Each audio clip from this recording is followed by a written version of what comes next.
मैं देखना चाह रहा था आप लोग क्या पढ़ रहे हो, कैसे पढ़ रहे हो, क्या इश्यूज हैं। बहुत लोकसभा आयोग है स्टेट का, यूपी स्टेट सर 500 वैकेंसी जाती थी सर, 10 लाख अप्लाई करने वाले लोग हैं, सीट है सर मात्र 173। बैकअप है? Sir backup no backup. दिक्कत है सर कि हम कंप्यूटर ही छुए इंटर में। नीति निर्माण के स्तर पर सिविल सेवा में सचिव स्तर पे जैसे कि जो वंचित वर्ग है उसकी भागीदारी बहुत ही कम है, तो सर उनकी पॉलिसी कैसे हम लोगों के फेवर में हो सकती है? मेरी ब्रॉडली थिंकिंग है कि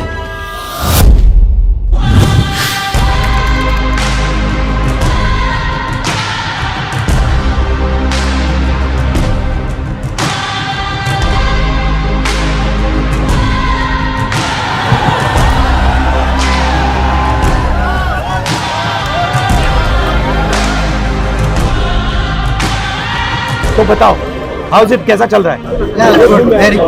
मैं देखना चाह रहा था आप लोग की सिचुएशन कैसी है, क्या हो रहा है, क्या पढ़ रहे हो, कैसे पढ़ रहे हो, क्या इश्यूज हैं, थोड़ा समझना चाहता था। अभी मैंने ये यात्रा की, आपने देखा होगा, कन्याकुमारी से कश्मीर, तो उसमें मुझे एक अजीब सी चीज देखने को मिली कि जब भी मैं युवाओं से, बच्चों से पूछता था क्या करना चाहते हो, तो सिर्फ 5 जवाब मिलते थे।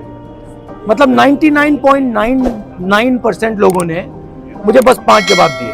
Lawyer, doctor, engineer, IAS, IPS या फिर पुलिस और आर्मी।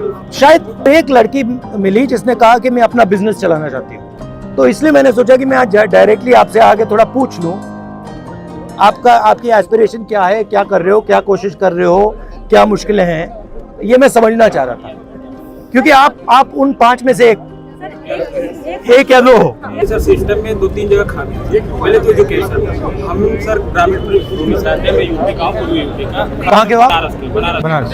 तो सर वहाँ सिस्टम में ये दिक्कत है सर कि हम कंप्यूटर ही छुए इंटर में देखे आपको कि कंप्यूटर क्या होता है, तो हमारे लिए IT सेक्टर खत्म।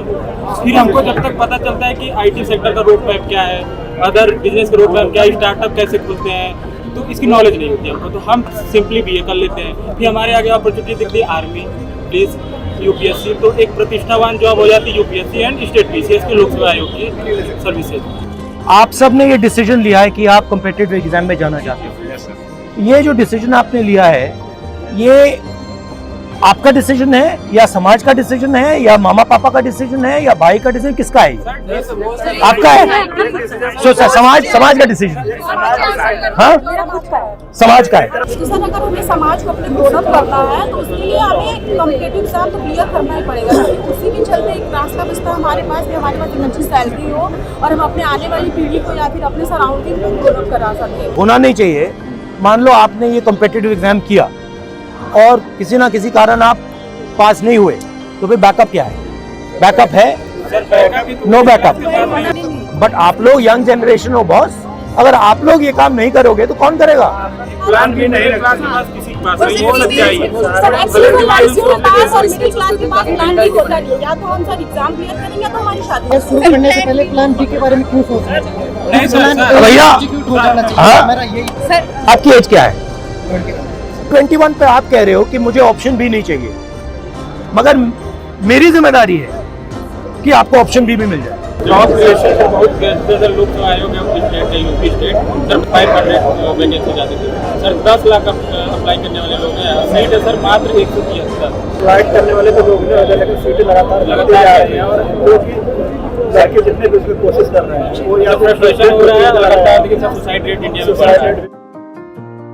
मेरी ब्रॉडली थिंकिंग है कि अपॉर्चुनिटी सबको मिलनी चाहिए, बट बेसिकली क्या है कि बहुत कम लोगों ने हिंदुस्तान का पूरा पावर कैप्चर कर दिया। मैन्युफैक्चरिंग से ही रोजगार बन सकता है, और मैन्युफैक्चरिंग का जो चैलेंज है फ्रैंकली वो चाइना डोमिनेट कर रहा है और हिंदुस्तान को डोमिनेट करना पड़ेगा। जब तक हम उस रास्ते पे नहीं चलेंगे तब तक हमारा 99% पॉपुलेशन 1% जॉब्स को ढूंढता रहेगा। आम मिडिल क्लास का बच्चा है, उसको हम इस पटरी पे लगा देंगे, 99% तो आप फेल ही करोगे, 1% निकल जाएगा, वो बहुत खुश हो जाएगा, और 99% क्या कहेंगे, भैया मेरे अंदर नहीं था, मैं नहीं कर पाया।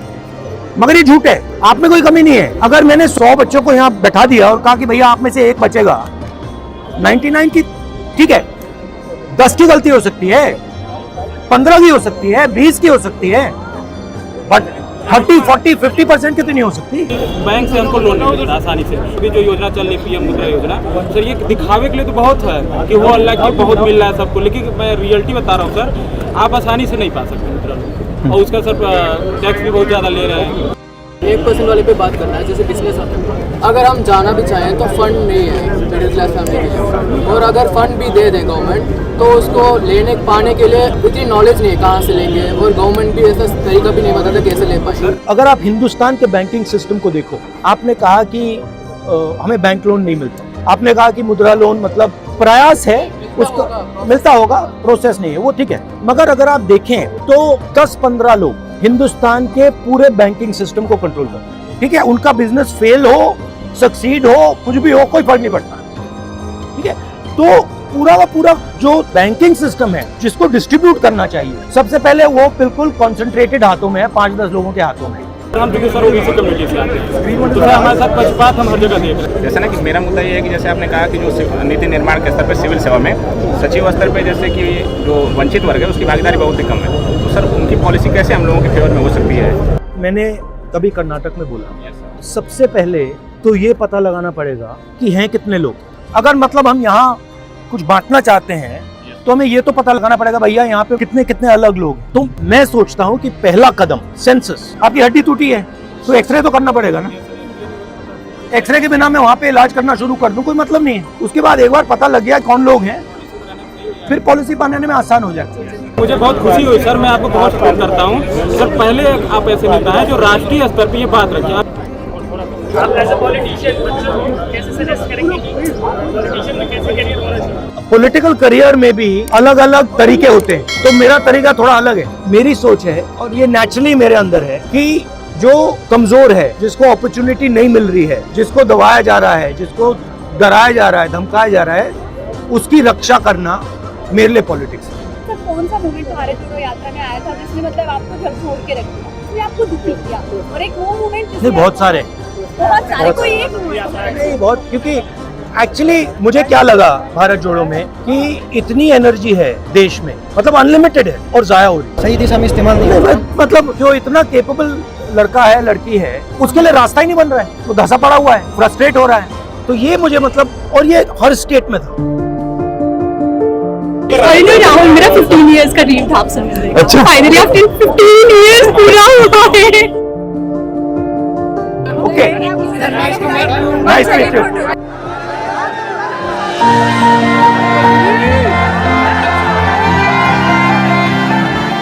काफी अच्छा लगा, उन्होंने रियलिटी बताई है, भारत की भी रियलिटी और खुद की भी रियलिटी बताई है, जो वास्तव में है वही बताया उन्होंने। और उनसे मिलकर जैसा सुना था उससे भी कई अच्छे मिले हैं। वो बात किया, हमें बहुत अच्छा लगा कि राष्ट्रीय स्तर का नेता हमारे बीच बैठ के हमसे बात कर रहा है। उसी बारे में सबने बताया कि अगर 100% जनता है, उसके 5% बच्चे सिलेक्ट हो रहे हैं, तो इसका मतलब ये नहीं कि 95% बेकार है। इसका ये मतलब है कि उनको अपॉर्चुनिटी नहीं मिली, अदर सेक्टर्स में उनको अपॉर्चुनिटी नहीं मिल रही। ऐसे कार्यक्रम होने चाहिए ताकि अन्य जगहों के लोग भी जुड़ सकें और अपनी बातों को रख सकें।